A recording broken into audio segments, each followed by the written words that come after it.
character profile this week's on Red Dagger, who's recently made an appearance in Miss Marvel episode 4 and 5. Yes. So initially I didn't realize I was going to do the character profile. I just kind of Googled to see if there was anything there. There's not loads, but there's kind of enough to see the differences they've made in the MCU and maybe little teasers at what we might get from him in the future. Right. Okay. So Red Dagger as a character first appeared in 2016. Character 6 years old. It's very very, very young character, which is why there isn't that much there. He's originally known just as Kareem. We don't know his last name in the comics. Okay. And he's originally from a place called Badin in Pakistan. I hope I'm pronouncing that correctly. So the interesting thing is Kareem and Kamala are a lot more connected in the comics. So Kareem's mum went to school with Kamala's aunt. Right. And then while he was studying to get into university and he moved to Karachi, he lived with Kamala's grandmother. Oh. And then during all this time, he was acting as the Red Dagger at night to protect the streets of Karachi.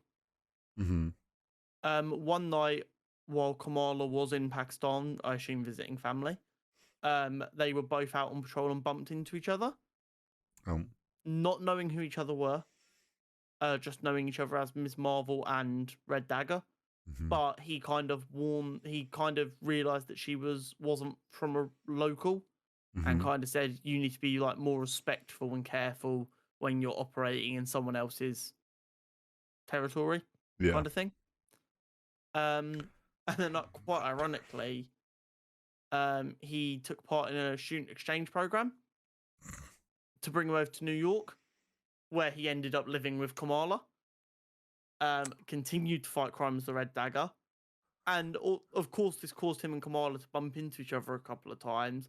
And they both kind of worked out that the other one was who they thought they were, but they never confronted each other about it. So we can kind of see the similarities of them like bumping into each other semi-regularly and helping each other out. But so far, it's not been made evident that their personal ties or anything more. And of course, they know each other's identity now in this. Yeah.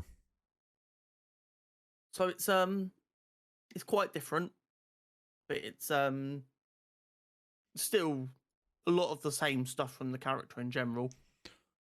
And just because we don't know that they know each other, that their families know each other, doesn't mean their families don't know each other. Yeah, and I mean, in the show, they obviously knew of her family and her heritage. Yeah, so there was obviously some knowledge of them. Whether they actually personally knew them, I guess we don't know. So I thought that was quite interesting. I quite enjoyed him as a character. Because there's not too much source material on him, they can have a bit of fun with him. Yeah. He doesn't have powers in the comics. He's like a Hawkeye-esque hero in the sense of he's just highly trained, uses his weapon, deals with street level stuff to protect the little guy, not too worried about the big problems.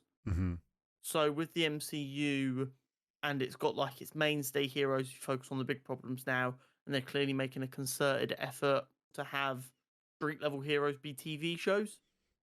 Yep. We might get a Red Dagger spin-off show set in Pakistan at some point. Maybe. Who knows? Yeah, that could be interesting.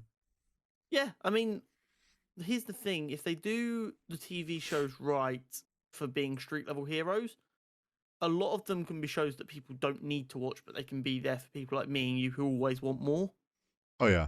And like, none of what happens plays a big impact on what's happening in the films and the big TV shows, but it's more stories for us to enjoy if we want to.